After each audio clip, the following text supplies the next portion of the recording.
E falando do setor agrícola, de acordo com o levantamento feito pelo IBAMA, Instituto Brasileiro do Meio Ambiente e dos Recursos Renováveis, mais de 40 mil casos de intoxicação por agrotóxicos foram registrados no Brasil em uma década. Mesmo com alguns avanços, a utilização ainda é necessária porque o país tem uma das maiores agriculturas do mundo. Os agrotóxicos fazem parte da rotina dos agricultores. Eles são utilizados praticamente em todas as plantações. Mas eles podem se tornar grandes vilões se forem usados de maneira errada. Nos últimos 10 anos, data do último levantamento oficial do IBAMA, foram notificados 40 mil casos de intoxicação aguda. Quase 1.900 pessoas morreram. Segundo o Instituto Brasileiro do Meio Ambiente e dos Recursos Naturais, na safra 2017-2018, o Brasil produziu cerca de 228 milhões de toneladas de grãos e consumiu quase 500 mil toneladas de agrotóxicos em 2017. A condição do país ter uma das maiores agriculturas do mundo pode ser a causa da grande utilização destes produtos. Dentre os agrotóxicos mais utilizados estão os herbicidas, os fungicidas e inseticidas. A comercialização destes e outros produtos movimentou mais de 33 bilhões no Brasil. E a grande preocupação nossa no Brasil é que em torno de 30% dos produtos que são permitidos no Brasil, eles já são proibidos na Europa, né? Então, lá tem um estudo, na União Europeia tem estudos mais avançados com relação aos resíduos, e aí já define que está proibido. Então, a gente tem casos de agrotóxico que já está proibido nesses outros países há mais de 30 anos e que a gente ainda continua utilizando.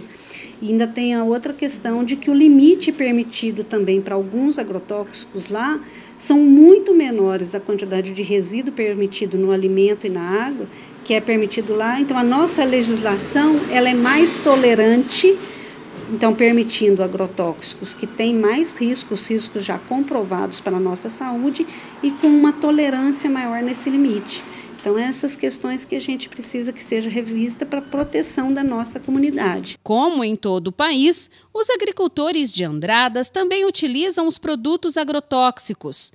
Em outubro do ano passado, foi realizado pela Emater, o IMA e outras instituições uma campanha de coleta das embalagens.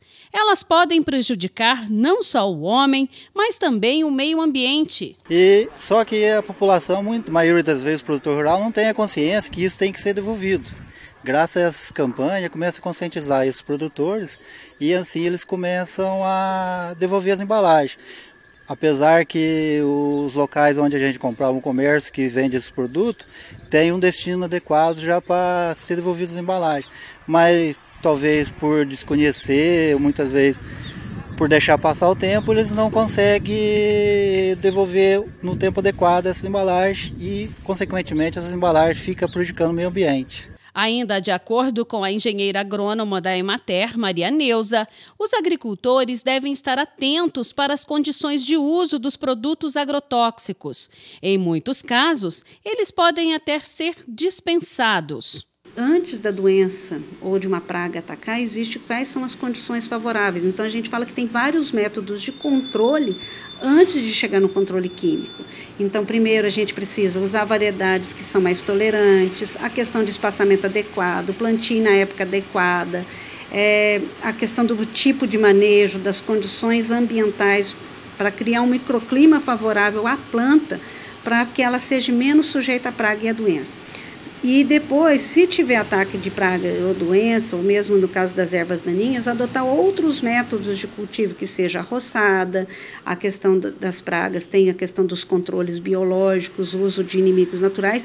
E no último caso, é a questão do controle químico com agrotóxico, né?